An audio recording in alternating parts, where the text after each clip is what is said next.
Assalamualaikum warahmatullahi wabarakatuh. Nama saya Ki Agus Muhammad Akmal Abdullah dari kelas 10 IPA 3. Pada kesempatan kali ini saya akan menceritakan asal-usul Tangkuban Perahu atau bisa disebut juga kisah Sangkuriang.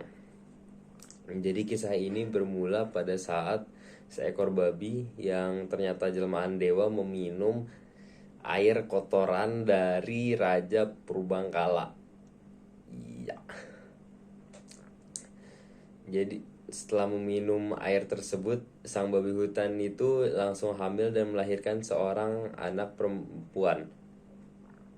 Raja Purbangkala yang tahu akan berita tersebut pun mengambil anak perempuan tersebut dan menamainya Dewi Purbasari.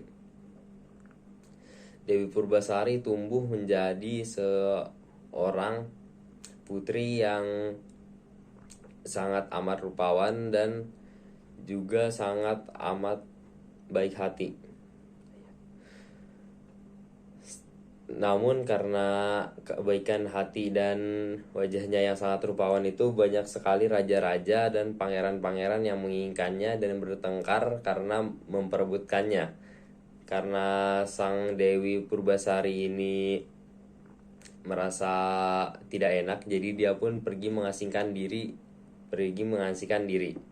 Pada suatu hari di pengasingan, dia yang sedang menenun menjatuhkan salah satu alat tenunannya.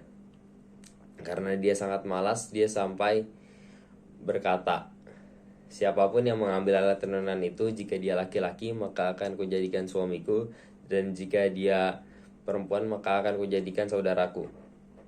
Lalu seekor tumang yang ternyata jelmaan dewa pun mengambil alat tersebut, dan Dewi Purbasari pun menikahi tumang tersebut.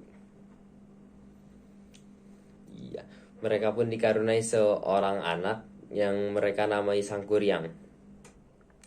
Sangkuriang pun tumbuh di pengasingan tersebut dan tumbuh dengan cara berburu bersama si tumang yang tadi, si tumang jelmaan dewa.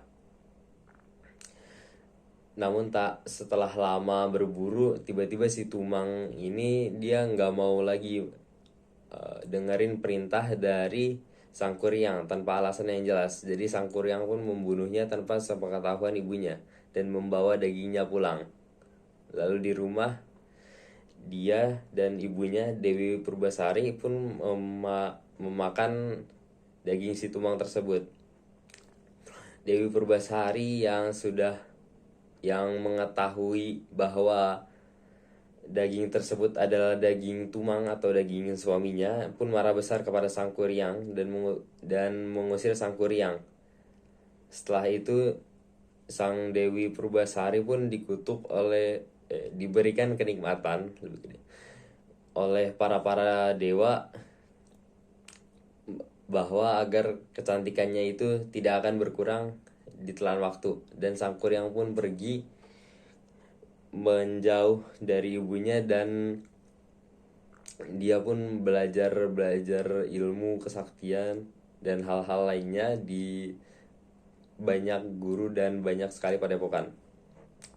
Setelah beberapa tahun lamanya pun Sangkuriang yang sekarang sudah menjadi pria yang sangat gagah pulang kembali ke kampung halamannya tanpa dia sadari, karena dia sedang berkelana sangat lama dan sangat jauh. Dia tanpa sadar sudah kembali lagi ke rumah asalnya. Dia pun bertemu dengan seorang wanita cantik yang dia langsung jatuh cinta kepadanya tanpa dia sadari bahwa sang wanita cantik itu adalah ibunya sendiri, Dewi Purbasari.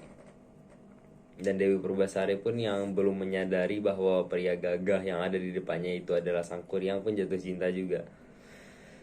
Setelah beberapa lama, sang Dewi Purbasari ini pun menyadari bahwa ada sebuah tanda yang sama dengan tanda yang dimiliki Sangkuriang, dan dia pun menyadari bahwa seorang pria gagah yang di depannya itu adalah Sangkuriang. Jadi dia pun menolak tawarannya untuk menikah. Sangkuriang yang sangat marah pun tidak terima seperti itu. Jadi sang Dewi Purbasari ini dia membuat dua syarat yang sebenarnya mustahil. Dia menginginkan bahwa Sang Kuryang ini membuat sebuah danau dan sebuah perahu besar yang berada di tengahnya. Sang Kuryang yang belum pernah membuat dua-duanya tersebut pun merasa kesulitan. Apalagi deadline-nya itu saat matahari terbit. Jadi dia pun dengan bantuan jin dan makhluk halus teman-temannya itu mulai membuat perkembangan yang sangat pesat. Karena kepanikan tersebut pun sang Dewi Purbasari mulai mencari cara tuh. Jadi dia menemukan cara bahwa karena para makhluk halus dan iblis dan hal-hal lainnya ini itu mereka tidak suka dengan pagi hari. Jadi sang Dewi Purbasari ini membuat seolah-olah pagi hari sudah terjadi, seperti memaksa ayam berkokok, membakar tanaman.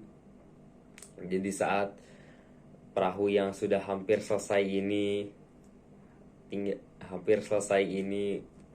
hampir jadi, para iblis itu pergi karena mengira bahwa matahari akan terbit sebentar lagi. Sang Kuryang yang marah dan mengetahui bahwa ini semua hanyalah tipu muslihat dari Dewi Purbasari pun menendang perahu besar yang dia buat tadi, dan perahu tadi terbalik ke arah utara menutupi sang Dewi Purbasari. Begitulah alasan kenapa disebut Tangkuban Perahu.